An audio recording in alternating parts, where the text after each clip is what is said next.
Hi friends, நம்ம இன்றைக்கி என்ன பார்க்க போகிறோன்னு பார்த்தீங்கன்னா, நெத்திலி ஃப்ரை எப்படி பண்ணுறது அப்படிங்கிறது தான் பார்க்க போகிறோம். அதுக்கு வந்து 1/2 கிலோ நெத்திலி வந்து நான் நல்லா வாஷ் பண்ணி க்ளீன் பண்ணி எடுத்திருக்கேன்.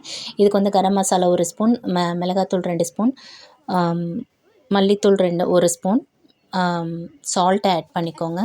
அரிசி மாவு 2 ஸ்பூன் ஆட் பண்ணியிருக்கேன். கார்ன்ஃப்ளவர் மாவு 2 ஸ்பூன் ஆட் பண்ணியிருக்கேன். இஞ்சி பூண்டு பேஸ்ட் ஆட் பண்ணிக்கோங்க. மஞ்சள் வந்து ஒரு 1/4 டீஸ்பூன் ஆட் பண்ணிக்கோங்க. லெமன் வந்து 1/2 லெமன் ஆட் பண்ணிக்கோங்க. ஆயில் வந்து ஒரு 2 ஸ்பூன் ஆயில் ஆட் பண்ணிக்கோங்க. இது எல்லாத்தையும் நல்லா மிக்ஸ் பண்ணிக்கோங்க. நல்லா எல்லாமே நல்லா மிக்ஸ் பண்ணிக்கணும். மிக்ஸ் பண்ணிட்டு ஒரு 1/2 அன் ஹவர் வந்து மூடி வச்சு ஒரு ஃப்ரிட்ஜில் வச்சுருங்க.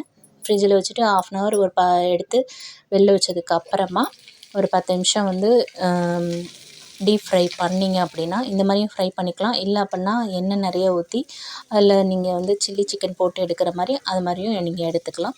சூப்பராக இருக்குங்க நெத்திலி மீன் ஃப்ரை. செம்மையாக இருக்கும், செஞ்சு பாருங்கள்.